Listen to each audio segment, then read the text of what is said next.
Chair of the League of Women Voters of Northfield and Cannon Falls, I would like to welcome you to the Northfield School Board Candidate Forum. We thank the candidates and the audience for attending today and our internet audience for viewing. This forum is co-sponsored by Carleton College and St. Olaf College's Institute for Freedom and Community and the Academic Civic Engagement Program. Sponsorship of this forum is a public service, providing you with an opportunity to hear the candidates discuss important issues face-to-face, and is not an endorsement by the League or the co-sponsors of any particular candidate. The views expressed here today are those of the candidates and not those of the League of Women Voters or the co-sponsors. The League of Women Voters posts complete unedited recordings of forums, which will also be available online at lwvnorthfieldmn.org within the next week. Editing is authorized only for official media reporting. Excerpts or edited clips of candidate forums may not be used for partisan political purposes. There is never enough time to cover all of the issues. If you feel that your question was not answered, please contact the candidates directly after the forum. And now I would like to introduce our moderator, Catherine Davis, a certified moderator from the Rochester League of Women Voters. Thank you. We'll start the candidate forum with opening statements. Each candidate will be given 2 minutes for their opening statement and 1 minute for closing statements. Opening statements will be in alphabetical order, beginning with Corey Butler, then Tristan Cox, Maggie Epstein, Claudia Gonzalez-George, Amy Gerwitz, Iris Lee, and Andreas Turnhere. The closing statements will be in random order. The order of answering questions will be rotated, and candidates will have 1 minute to respond to questions unless directed otherwise. Please note our timekeepers volunteer from your local league who have 30-second and then 15-second signs. They also have a stop sign to be sure that each candidate has the full 1 minute response time. We hope that most, if not all, of the questions will be those submitted by you, the audience. We also have questions that have been submitted by email to the League of Women Voters. With that, let's begin our opening statements. And Candidate Butler. Thank you to the League and the volunteers who put on today's event. Thank you to St. Olaf and Carleton Colleges for supporting and sponsoring this event. And lastly, thank you to those who are in the audience today and watching at home. It's vitally important to know who wants to represent you. My name is Corey Butler. I'm an incumbent school board member seeking my second term on the school board. I sit in front of you very proud to say that I'm endorsed by the Northfield Education Association. Joining me on this stage are 3 other people endorsed by the NEA. They include Claudia Gonzalez-George, Amy Gerwitz, and Maggie Epstein. I'm married to Ariel, a Northfield native and a Carleton College employee. We have 2 children in 7th grade and 4th grade who have benefited from programming in our district since birth. And we are incredibly privileged to have such quality programming, starting with birth all the way through later parts in life. Some of you may know me from my time volunteering the last 16 years in this community through various organizations, or from my time as a former journalist at the Northfield News, Kenyon Leader, and Faribault Daily News, also as an editor of Northfield Patch. The common thread through those 4 jobs were I always covered schools. I was at school board meetings hearing the difficulties and challenges of each school board. I also was spending time in each classroom, highlighting the positive things happening in our schools. For the past 12 years, I've been with the Minnesota Society of Certified Public Accountants, where I'm a communications manager. That means I spend a lot of time digging through complex laws, regulations, and rules to help serve our members better serve their communities, both in public and private. I'm a son of a school bus driver who is still driving school bus. I also have a father who is a school custodian. I understand the importance of having quality people in schools across all different programs. I was a benefit of and product of a quality school board and school system, and by serving on the school board allows for me to pay that forward and help other students have the same opportunities that were afforded to me. I'd invite you to visit unitedfornorthfield.com to learn more about me, or my Facebook page, and I hope I can show you that in the last 4 years I was a quality board member and would be for another 4 years. Thank you. Thank you. Candidate Cox. Thank you. Thank you to the League of Women Voters and to Carleton and St. Olaf for hosting us. This is an important forum. Glad to see the members of the audience and those listening online. I grew up in Northfield. I attended Prairie Creek School when it was just at the very beginning, back in the mid-'80s. My parents were some of the founding members of that school. And I then went on to Spring Creek Elementary, Northfield Middle School, and Northfield High School. So I'm very familiar with our public schools. One of the great things about Northfield is our public schools, and we have wonderful teachers, staff members, administrators, support staff, and we're very fortunate that that's the case. I went on to attend Luther College in Decorah, Iowa, and where I got a BA in history and secondary education. I did my student teaching in the metro area, and then actually had an opportunity to teach as a long-term sub for a couple of years at Northfield High School. So I've had the experience of being both a student and a teacher at Northfield High School. I also was a mock trial coach, and we went to, if I'm remembering correctly, we went to the state tournament both years that I coached the mock trial team, which was a very fun experience. Many of my relatives have been public school teachers, including aunts, my sister, my grandmother, and so public school education has always been important, to my family growing up, and we had many conversations about education. My father served on the Northfield School Board for, I believe it was 15 years, and so we had lots of conversations around the dinner table about school issues.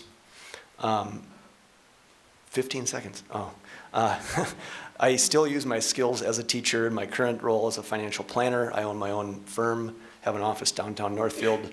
Also experienced in construction in my earlier years when my father had Northfield Construction Company. That went fast. Thank you. Candidate Epstein. Thank you for this opportunity. My name is Maggie Epstein, and I'm running for the Northfield School Board because I believe in the power of public education to change lives, strengthen communities, and uphold our democracy. As a parent, foster parent, and active community member, I have a personal stake in ensuring that our schools provide safe, inclusive, and enriching environments for every child. I want to make sure that the teachers and staff who work with my children and all the children in our district are supported and celebrated for their vital role in our community. My background in education, both professionally and as a volunteer, has shaped my belief that every child deserves access to an excellent, equitable education. I hold a bachelor's degree from Carleton College in American Studies and Educational Studies, and a master's degree from the Harvard Graduate School of Education. I've worked in a nonprofit supporting K-12 educators. I served on the Northfield Public Library Board. I was a parent representative on the design team for the new Greenvale Park Elementary, and I volunteered weekly in Greenvale's Media Center. I'm running for school board because I believe that sound policy and strong leadership can help our schools continue to thrive. Our district faces real challenges, from declining enrollment to lack of adequate funding from the state. As a board member, I will advocate for increased school funding, and I will contribute to decision-making that is fair, transparent, and in the best interests of our students, staff, and community. Thank you for your time. I would be honored to serve Northfield in this important role. Thank you. Candidate Gerwitz. Good afternoon. My name is Amy Gerwitz, and I'd like to thank everybody involved for creating this opportunity for the candidates to tell people what they're interested in doing. I've lived in Northfield for 23 years, and I've been honored to serve on the school board for the last 8. I've been an active school volunteer over the years and helped in many ways, like a field trip chaperone, photographer, teacher's helper, the ECFE board, the middle school site team, a drama booster, poinsettia distributor, and more. I'm a longtime advocate for the Northfield School District, writing letters and visiting state politicians. I'm also the proud parent of 2 Northfield High School graduates. I've always had an interest in education and a desire to enhance the educational experiences of both my children and all district students. I am proud of the many things that the school board has accomplished over the last 8 years, such as building the new Greenvale Park School, updating Spring Creek Elementary, Bridgewater Elementary, and the Alternative Learning Center, taking all the different offices of community ed and combining them together into the old Greenvale Park, which is now the Community Education Center, and successfully navigating the district through a global pandemic, reviewing and revising all of our policies, and supporting the professional development of our teachers. I support the high school referendum 100%, and I would like to continue on the board so I can see the high school project through to completion. Thank you. Thank you. Candidate Gonzalez-George. Hello, everyone. I'm pleased to be with you today. Thank you to League of Women Voters, to St. Olaf College and Carleton College, and all our excellent volunteers. A little about myself. My name is Claudia Gonzalez-George. I am a current school board member and chair of the board. I have 3 young adult children. My husband and I have been married 31 years. I was born and raised in the Los Angeles area in California, the daughter to Mexican immigrants. Here in this community, I've worked at the Community Action Center at the middle school for a short time as an educational assistant in the English language program. In 2020, I helped co-organize the Northfield Women's March as well as a Black Lives Matter presence. And in my previous community, I was a second grade teacher. I'm running for the school board because I believe in public education. In my second term, I hope to focus and continue focusing on the needs of the high school and also work with our state representatives for increased per pupil funding as in the face of declining enrollments locally, statewide, and nationwide. As far as how I'm qualified to continue being your school board member, there are many experiences that prepare you for this role, but in the end, it's about your character and motivation. I'm someone you can trust. I collaborate. I listen and build consensus. I keep student needs at the forefront. And I know how to make difficult decisions.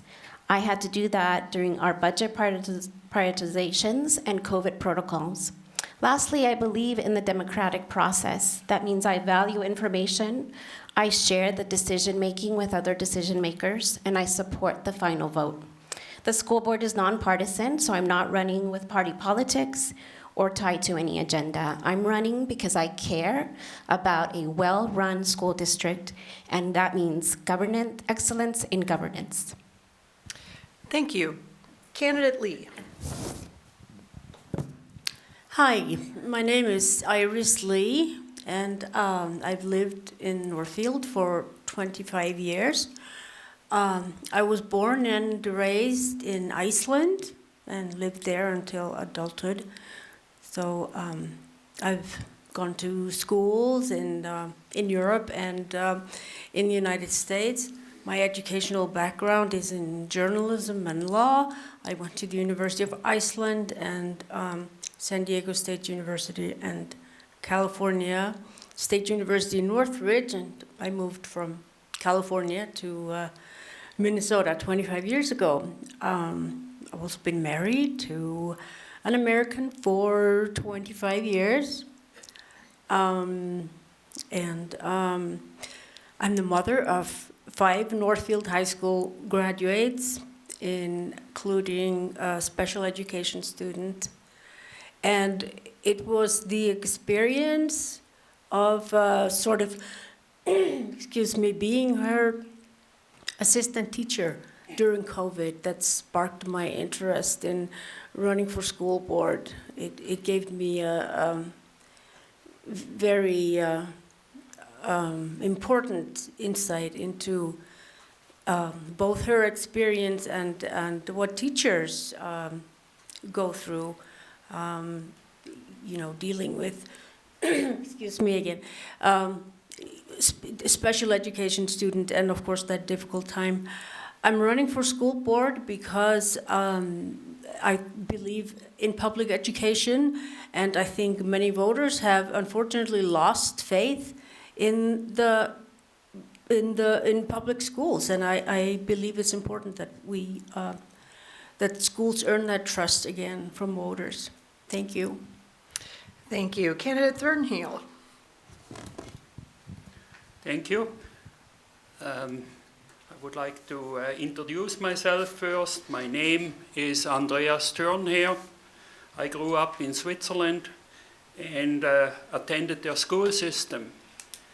The Swiss school system is a K9, followed with a typical apprenticeship, and then specialization for the job you choose. I worked for a global Swiss-based manufacturer and engineering firm. After my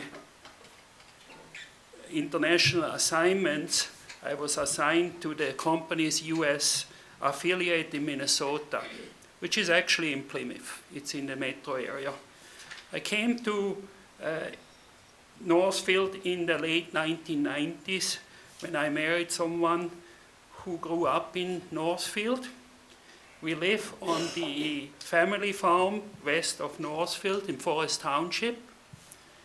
Our 2 children went through the district's K-12 education.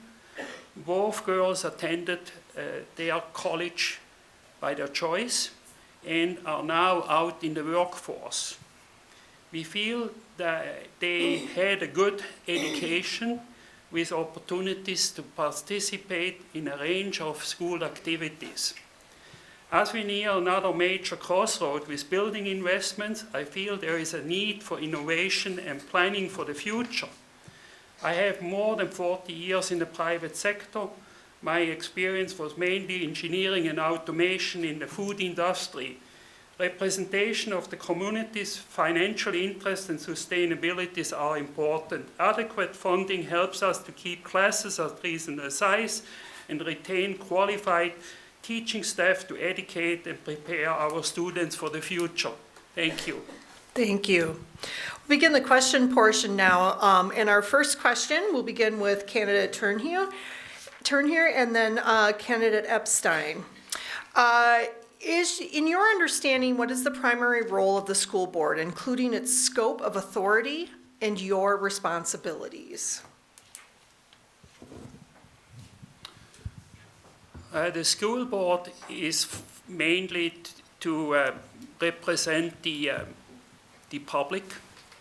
That's one of the things. It's also governing the school system and their employees, including the superintendent. It's also running a huge system which has public buildings. It has a staff of 600, 3,800 students. So it is an important job to run all that system. Thank you. Candidate Epstein, followed by candidate Butler. Thank you. I think the school board should serve as a knowledgeable guide for the district to guide it into the future. That includes developing policies that are equitable for everyone in the community, staff, students, and any community members who are taking part in activities. Hiring a superintendent who develops a culture of care and equity and access for everyone in the district. I would participate as an active member, gathering as much information as I could, participating in the forums that are held with the community. I would learn from others who know more than I do. There are always things that are going on in a district that I'm not going to know. Building things, I won't know about those from my personal experience, but I will listen to the experts that come to the school board. And I will commit to learning more. I am a lifelong learner, and I enjoy listening to others and learning from what they have to say. Thank you. Candidate Butler, followed by candidate Lee. School board is charged with working with and through the superintendent to complete the works of the school district. We do not run the district day to day. We show up 21 Mondays a year to do our business, but there is more work than that. It's not just showing up to those meetings. However, you need to come to those meetings prepared, ready to discuss, ready to be collaborative, not confrontational, and move forward to make decisions for the betterment of students and staff. We have multiple stakeholders. We have students, we have staff, we have parents, we have taxpayers. There's a lot of folks who are involved in this process, and they should be. So it's our job to also listen to all those stakeholders when we come to decision making. The other part of oversight isn't just to make sure the district's running well and given those guardrails. We are responsible for fiscal management. We have a 14% fund balance. That's very important to good stewardship to make sure we are managing our budget well while maintaining robust programming. We also oversee policies, small and large. We have dozens of policies that affect our staff, our students, our communications, and how we work. This job is bigger than a lot of folks may understand, and I take it seriously. Thank you. Thank you. Candidate Cox, followed by Candidate Lee, sorry, followed by Candidate Cox. The school board is responsible to taxpayers, to voters, responsible to make sure that the assets and finances of the district are managed wisely, and responsible for making sure that curricula and administrative rules and directions are fact-based and not based on ideology. I think these are very important to me. Thank you. Candidate Cox, followed by Candidate Gerwitz. Thank you. I believe the primary role of the school board is to listen to stakeholders, and they are very, widely varied between, people with students in the school district, teachers, support staff, administration, and to collaboratively set and guide policy and work closely with the administration, make planning decisions related to budgeting, facilities, curriculum, personnel.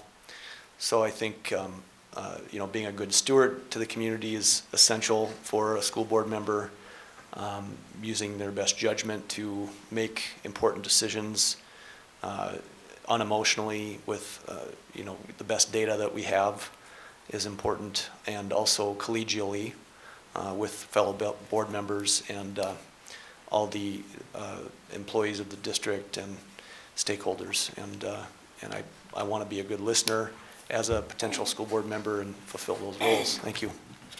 Thank you. Candidate Gerwitz, followed by Candidate Gonzalez-George. Is this on? Okay. So I agree with what Tristan says about the importance of the school board representing the community, and I've spoken with many community members over the years.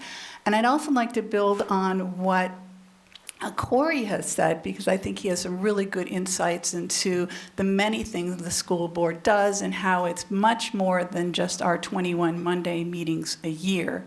We have representation on many committees throughout the district and elsewhere, so there's a lot more to that. But I see the school board as providing some oversight, some government, to gently provide direction, to positively impact the outcomes of what's happening, and to provide the support and tools necessary for a school district to do its best work, all to ensure the district's vision to prepare every student for lifelong success by developing critical thinkers who are curious and ready to engage in our world, which is a vision we set a few years ago. Thank you. Candidate Gonzalez-George. So our community elects the school board members to the board so that we would come and give oversight to the school district. We have one employee, that's our superintendent. Ours just happens to be the 2023 state superintendent. So we're very lucky to be in partnership with such a capable and qualified individual. Our role as board members is to give that governance in our district. As has been said, we don't do operations. We are giving governance, we're working on policy, we're looking at budgets. Most of all, we work with our district experts. So I'm not handling the bills, I am listening to the recommendation of the district's financial director. We also hold our superintendent accountable to state statutes and to our strategic plan, which Amy referenced. And we hear from our community members. We bring that input. We are connected to our community in ways that other individuals are not. Thank you. Thank you. Our next question was submitted by the email prior to the forum, and candidate Gonzalez-George will begin, followed by candidate Gerwitz. What will you do as a school board member to expand access to high quality and affordable early learning opportunities in our community? All of our programming and all of our educators require funding. And that is the ongoing issue for many organizations, and specifically for our school district. Our budget comes primarily from state funding. So we have per pupil funding, and as I referenced in my opening, declining enrollment is impacted by that per pupil funding. We're simply going to have less, but still need the same programming, and in this case, early intervention programming. So what am I going to do about that? I'm going to continue to advocate at the state level for equitable state funding for our public schools. Thank you. Candidate Gerwitz, followed by Candidate Cox. So we've already been doing a lot of work to expand early learning opportunities for district residents. And I'm very proud of our community education center and our the early childhood family education and the hand-in-hand preschool and all of the early learning opportunities we provide through the early childhood education center. It is an award-winning center. We have, every year we hear of at least 1 or 2 awards that we've received. We are a model across the state.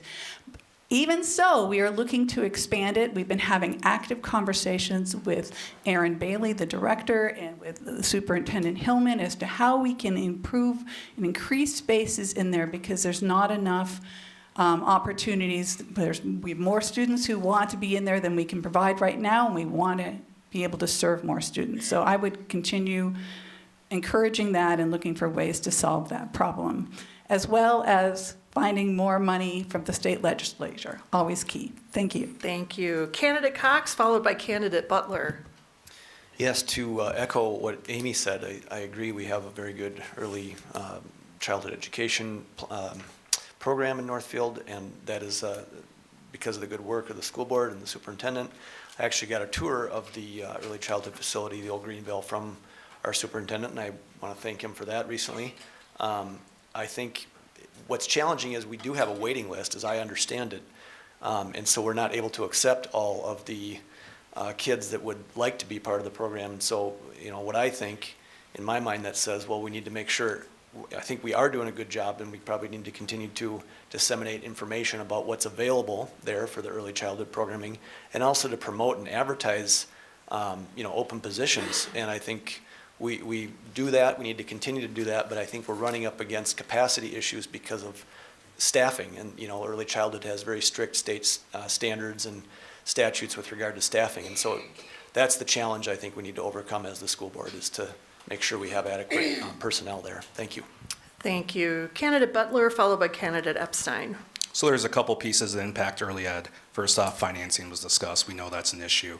Things are expensive. People are expensive. The second piece of our problem is the space. We converted the old Greenville to ECFE, the new early ed building. There just isn't enough space as it is built right now, so we'd have to spend money to expand programming. Others have said we are built out immediately. The classes are filled across all early ed because we have a high quality program here. Our preschool students are ready for kindergarten at 100% level the last 2 years. I sit on the Community Ed Advisory Council, so I'm on the monthly meeting hearing these updates. Staffing is a huge issue. I mean, even if we had the money to expand rooms, do we have the qualified people to do it? Because as Tristan said, it is a licensed position, and these are not positions that are usually paid as competitive as you might think they would be. So there's other opportunities the last few years with the economic shift. So to offer a competitive place, we need to offer good wages and benefits to make sure we are competitive, and then we can find more quality people to expand our services, which are highly regarded. Thank you. Candidate Epstein, followed by Candidate Turnhere. Thank you. This is a really important question, so I'm really glad that it was asked. We were made a part of the Northfield School District community when my daughter was just born. She was born here in Northfield, so we joined the Baby Talk program, and it was so important for us to get connected through that program. So it is something that we need to continue supporting, and I think the board will play a role, but it's all of us and it's the district that will continue to advocate for early learning. We know the research shows that those early years are very, very important. I would advocate at the state level for increased funding for early education.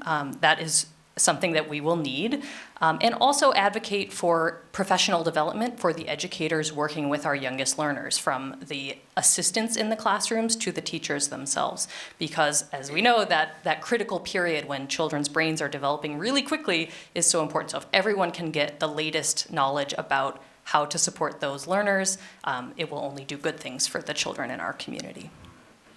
Thank you. Candidate Turn here, followed by Candidate Lee. The early childhood or program wasn't existing when our kids went through the schools here. They actually went to that old school building before we had Greenvale. And I agree that was a great idea that was actually implemented by the state. And I understand there is always a funding problem with programs like this. It comes from somewhere and it's taken away from somewhere else. So it is important to have quality stuff in there and good teachers. And of course a good funding system beside having the space actually for that. So that will be a problem to be solved in the next few years. Candidate Lee.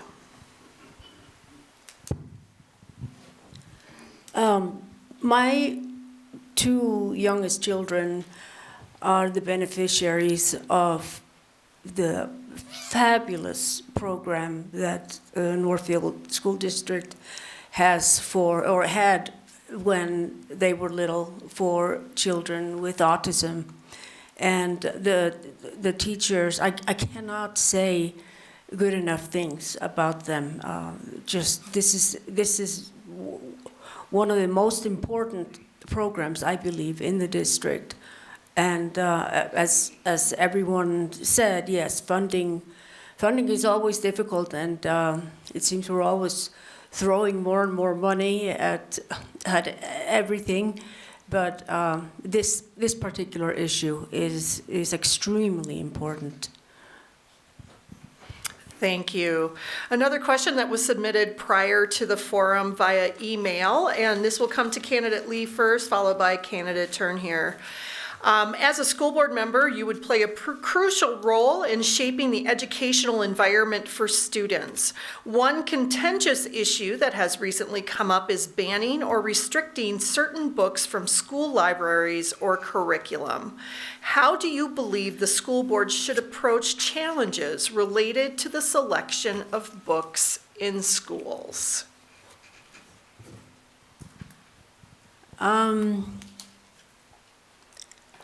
I don't think this is a very difficult issue. I think I'll just refer to the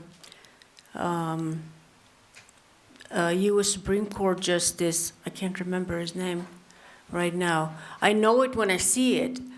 You know, I know what books are appropriate for school-age children and what not.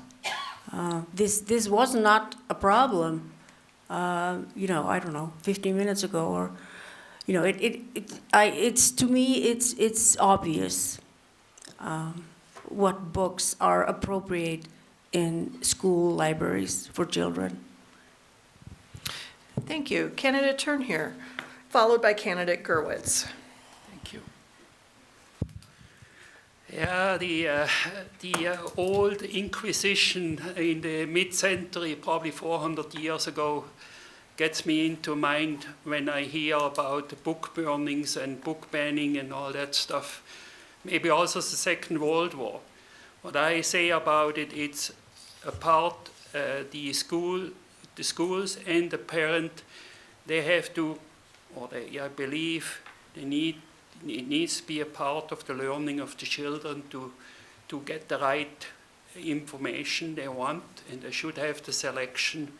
And I don't think we need to have here too many corrective actions into this subject of banning books or information. Thank you. Candidate Gerwitz, followed by Candidate Gonzalez-George.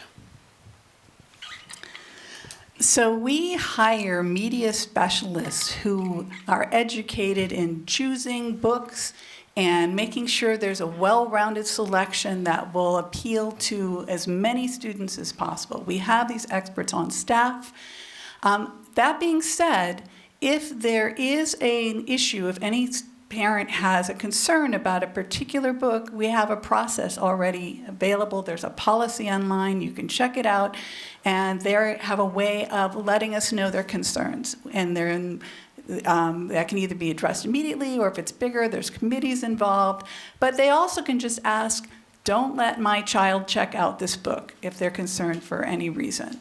And you know what? In the 8 years I've been here, I've only heard of one instance where a parent was concerned, and there was some consideration given, and there was some changes made because of that concern. So we have a process in place. I think it works well, and I want to stick with it.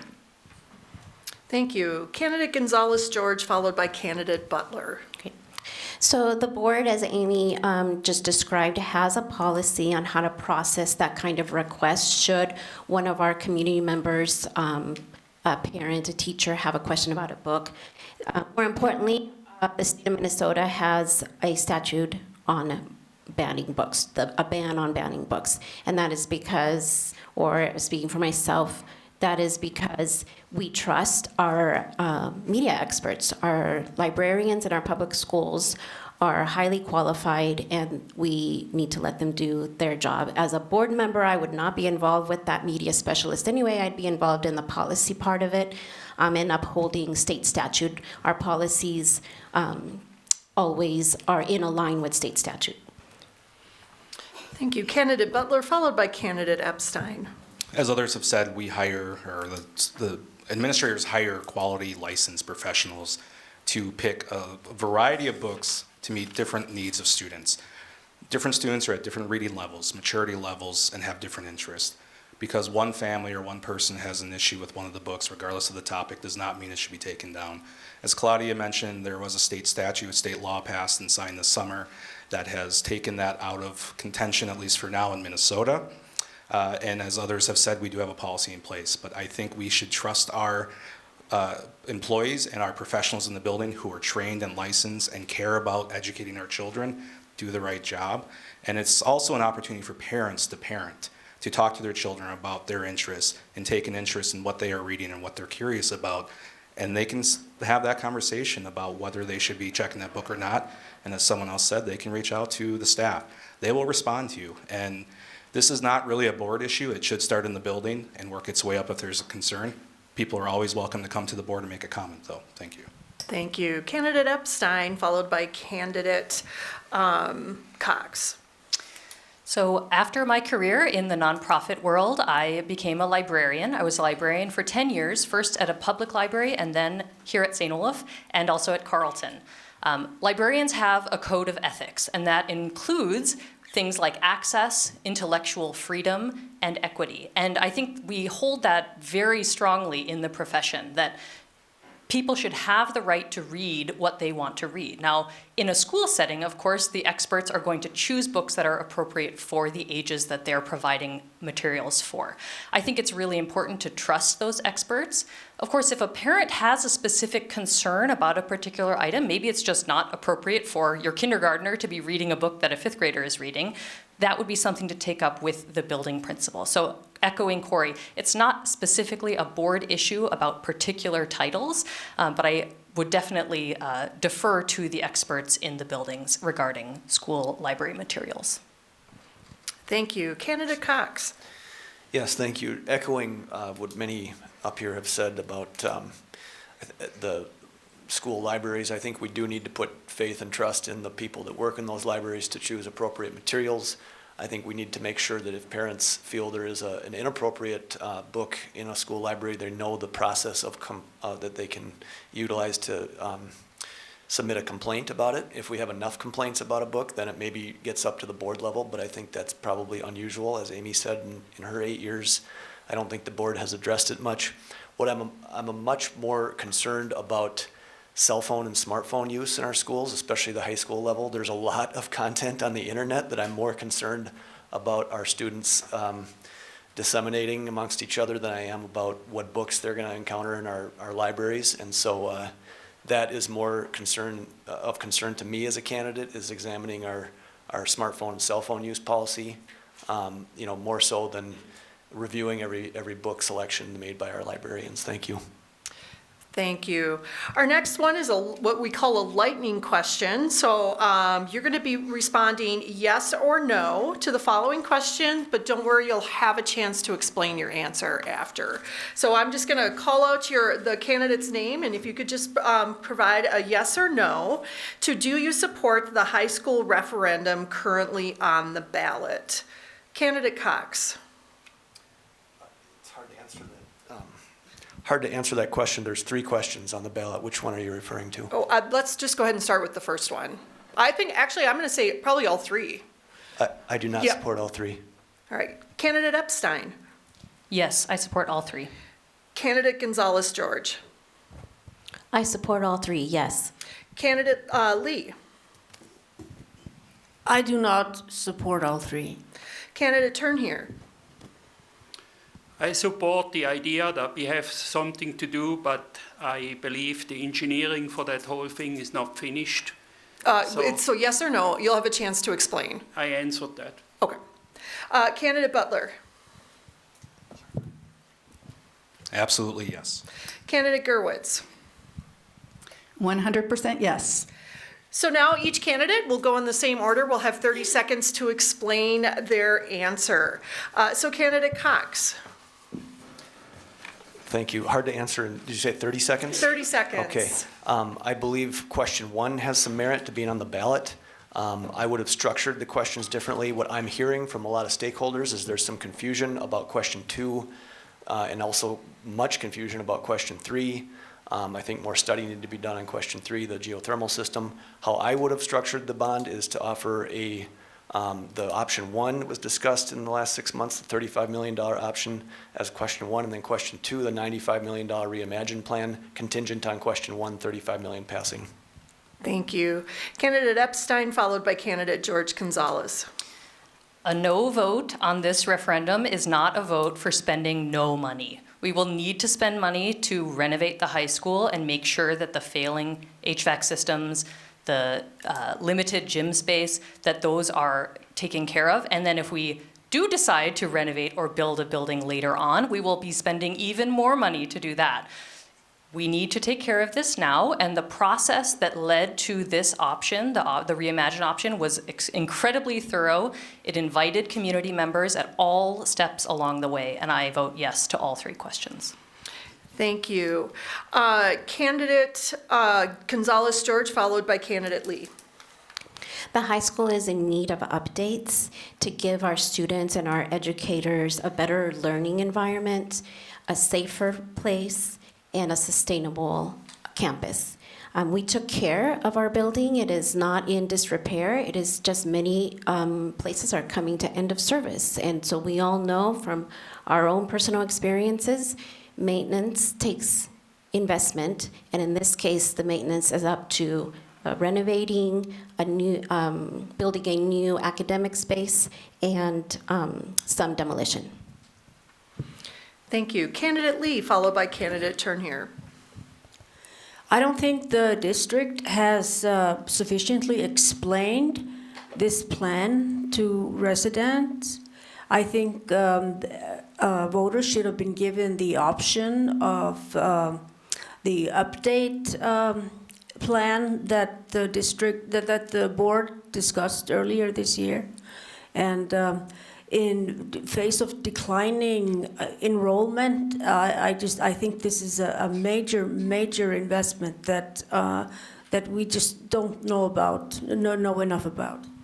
Thank you. Candidate Turnhere, followed by Candidate Butler. As I said, I'm for something needs to be done with that high school, but as I said, it needs more engineering and a little bit more a plan into the future, what we do the next step after the first step. So there is a whole bunch of questions which needs to be still answered with a solid engineering and plan for the future. Thank you. Candidate Butler, followed by candidate Gurwitz. I would invite everyone to visit the district website to get all the facts, not to vote yes, but the facts so you know what you're voting on. There really shouldn't be confusion. I think the plan makes sense. The board spent 2 years of my time on the board doing this. We spent the entirety of 2022 talking about this issue. It came back in 23, and we spent 6 months discussing it to get to the 3 questions we have. There's only so much tax appetite in this community. We think we have a referendum that can meet the needs of the district to serve students today, tomorrow, and for generations to come. This is an investment. The reason a lot of people live in Northfield is because of the quality schools, and other adults had to make decisions at one time for you to come here. We need to do the same now. Thank you. Candidate Gurwitz. As I mentioned, I support the referendum 100%. The idea that both Tristan and Iris put out about how to structure the question is actually not a legal option that we had. We discussed it. We're not allowed to do it that way. So we had to come up with the best option we could. We have many, many problems with that high school. We have mechanical systems at the end of their lives, 40 outside entrances. We have no storm shelter to protect in case an F4 tornado. There's lots of issues that we are trying to address, and I encourage everyone to vote yes. Thank you. Believe it or not, we're at our last question already. So we will begin with candidate Gurwitz, followed by candidate Butler. So tell us about the district's strategic commitment to equity, and how do you believe school policy should support students to ensure that every student feels respected and included? And again, we'll begin with candidate Gurwitz, followed by candidate Butler. Absolutely. Tell us about the district's strategic commitment to equity. How do you believe school policies should support students to ensure that every student feels respected and included? I love this question because I tend to be the equity questioner during our board meetings whenever we have anybody come up and give presentations to us. I think equity is part of who we are. It's one of our strategic commitments, and our role, sort of overseeing everything, it's something that we need to be considering every time we're discussing whether it's a school, whether it's a policy, whatever it is. I'm also fortunate to serve on the Cannon Valley Special Education Cooperative as a result of my board school board membership. I'm on this other, and that to me is an example of how we take students who have greater needs for special education, and we give them extra resources and extra time and extra trained people to help them. So that's another way that we provide equity through this group. That's a combination school district with Medford, Faribault, and Owatonna, so we can focus on those children with special needs. Thank you. Candidate Butler, followed by candidate Turnhere. So equity comes in 2 ways, I think. Programming, we need to make sure we offer a diverse set of programming for all students of all different levels and interests. We brought back AIG programming, as Amy just alluded to. We have a lot of collaboration and work towards special ed. We are a destination district for special ed, and we also are a destination district for all students. Also in the area of policies, we mentioned we have a lot of strong policies that help make a student feel not only included, but that they belong there. And that goes beyond policy, it goes to culture.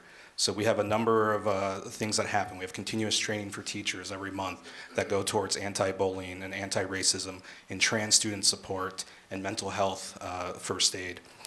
We have a number of committees that serve different communities in our district. The Black Family Committee this year has brought forward the Juneteenth celebration in the summer, which was a great celebration. I'd encourage everyone to attend that next year. We also have groups that focus on our Hispanic neighbors and friends, as well as our Indigenous neighbors and friends. We need to build a culture of belonging because we're all students and stakeholders in this community. Thank you. Candidate Turnhere, followed by candidate Gonzalez-George. Equity and inclusion are important in any society, whether it's at work or in school. We have to train our kids to fit into that system. And I think there's enough policies and programs in place to include everybody in our community to feel at the right place and to feel included and educate all our kids the same way with the same values. We want to give them on the way to a successful life. Thank you. Candidate Gonzalez-George, followed by Candidate Lee. So I was fortunate enough to be a part of the board when we developed that strategic plan. So I share that to say that your school board is developing culture here. We developed that through the strategic plan where we intentionally included equity and through our policies. I would uphold equity in our district by making sure that our policies are inclusive and that our policies in language and in content, and that we are listening to our regular district reports on the topic of social emotional learning and the results of that, and also considering the data that comes back to us where there might be an achievement gap, what groups of students are needing additional resources. So we would be good listeners. Thank you. Candidate Lee, followed by Candidate Cox. I prefer to focus on equality rather than equity. I believe the equity and inclusion policies or the DEI policies have focused on dividing people, not uniting them. So yes, equality is important, more important than equity. That's my opinion. Thank you. Candidate Cox, followed by Candidate Epstein. I believe students have a right to feel safe and be themselves at school. One way to ensure we're working towards this is to have a clear understanding of the Student Citizenship Handbook. I was able to sit down with Superintendent Hillman and a couple other people as part of a review panel for that recently, and I was glad to have that chance to review the Student Citizenship Handbook. I want to make sure we're disseminating that information to all stakeholders in the district so that people have a clear understanding of expectations of decorum in the school buildings. I would also add that I'd like to have us work towards updating our policy towards cell phone and smartphone use at the high school, because I think that can contribute to people not feeling 100% safe with regard to social media permeating the classrooms and high school experience. And so I think that's one way to elevate safety and address people being treated with dignity and equity in our school district. Thank you. And with that, candidates will now have Can I one. answer this one? I didn't get to answer Oh, this I one. am so sorry. Yes, my apologies, Candidate Epstein. Thank you. So my husband and I are licensed foster parents here in Rice County. I think of the difference between equality and equity in my own home, because the children I have raised from birth might need something slightly different from the children who just joined my home after being removed from their parents.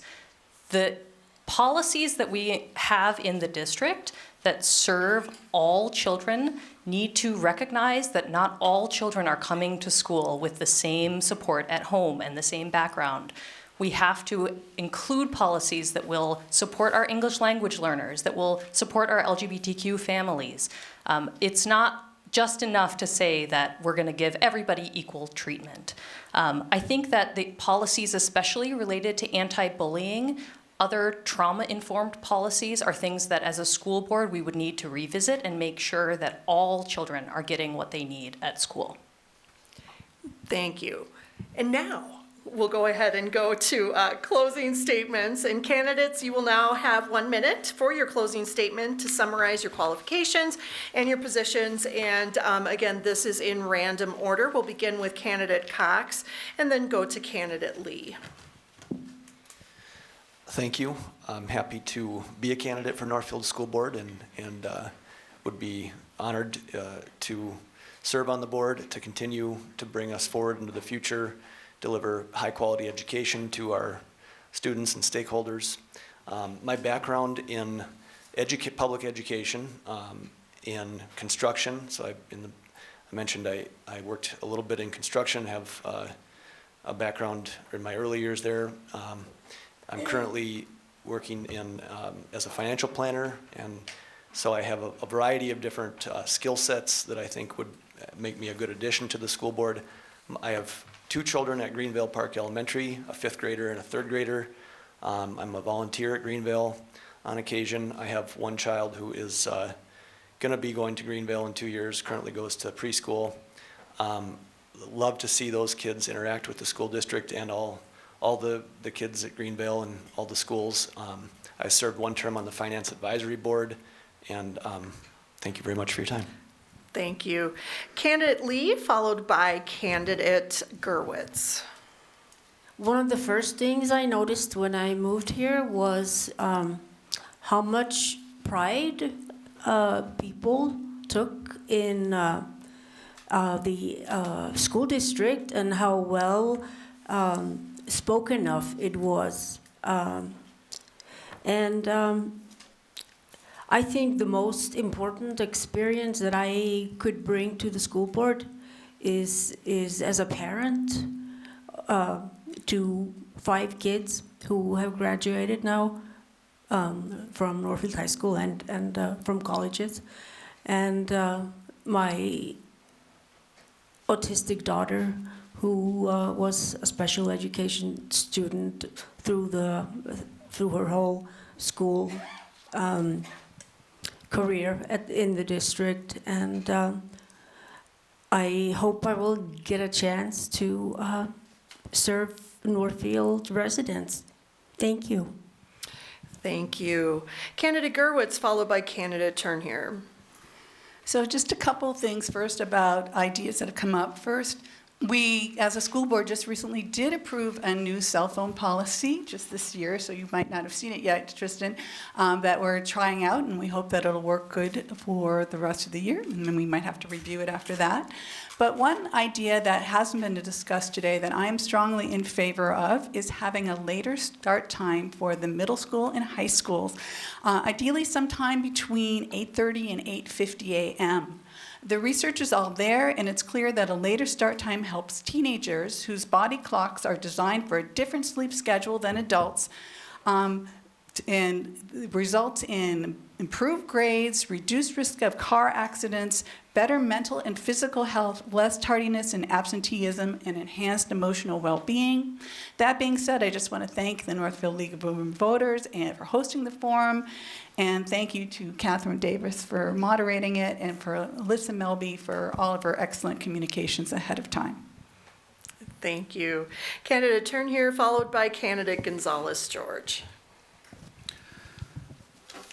My business and engineering experience will bring a fresh perspective to the district's infrastructure challenges. The district needs long-term guidelines and policy changes in the direction toward communities' net zero goals. We are faced with static and declining enrollment, aging and inefficient school buildings, soaring energy expenses, and ever-increasing operating costs for the coming years. We need to find a sweet spot with a wise infrastructure investment coupled with controlling financial burdens for the community. My goal is to leave the Northfield district in the community financially and academically better than when I joined. Thank you. Candidate Gonzalez-George, followed by Candidate Epstein. I'm Claudia Gonzalez-George. I'm a current school board member and chair, and I humbly ask for your vote to re-elect me to a 2nd term.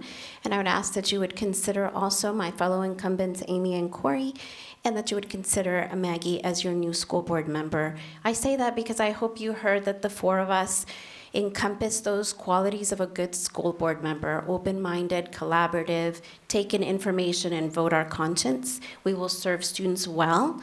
We will keep our district running smoothly, and I will continue to be a collaborative partner with all board members. We'll work to support our district by listening to our stakeholders and working through our superintendent.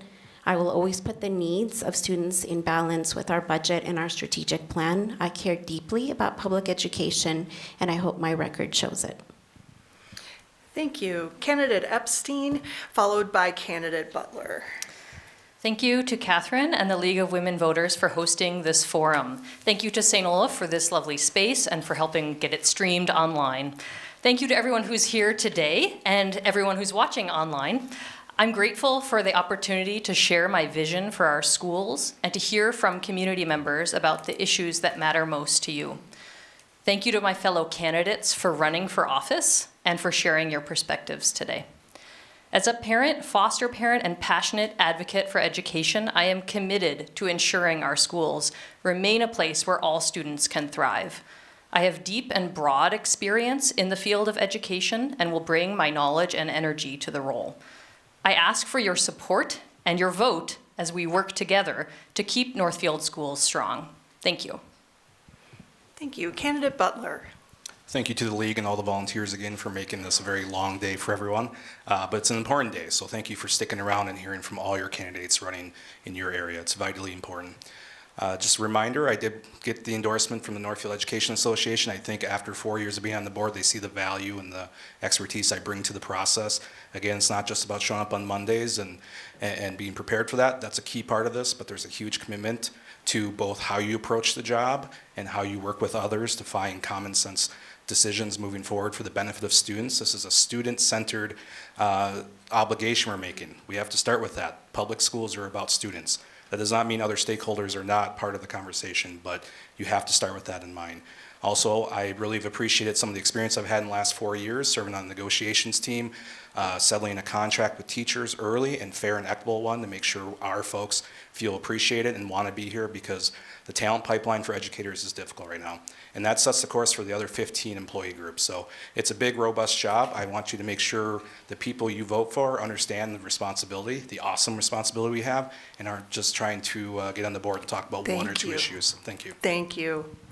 Again, I would like to remind you all that the views expressed in this forum are those of the candidates, not those of the League of Women Voters or the co-sponsors.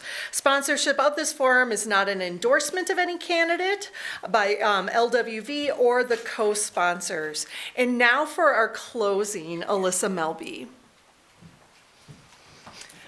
The League of Women Voters of Northfield Cannon Falls, the Institute for Freedom and Community, and the Academic Civic Engagement Program here at St. Olaf College and Carleton College would like to thank you all for attending today and our internet audience for viewing. We would especially like to thank our candidates for being part of the democratic process by running for office and their willingness to serve our community.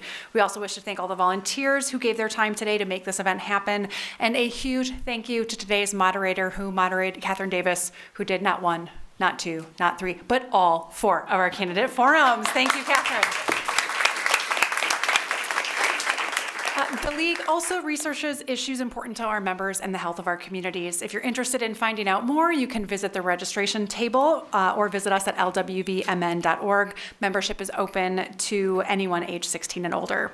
You can find more information about candidates and voting at vote411.org and lwvmn.org. Links to all the candidate forums and additional information can be found at our local League website, lwvnorthfieldmn.org.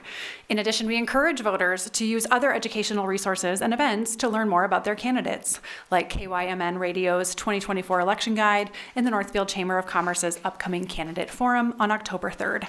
Before we end, our local League president, Thomas Drucker, would like to say a few words to close the day.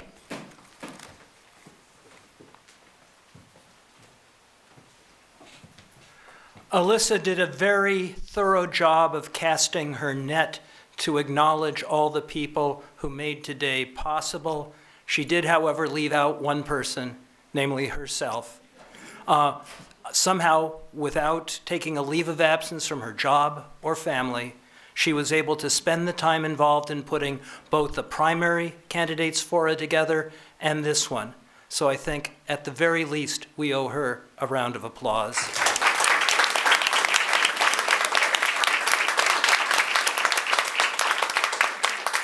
And then in my role as president of the League of Women Voters, the last thing I say is remember to vote.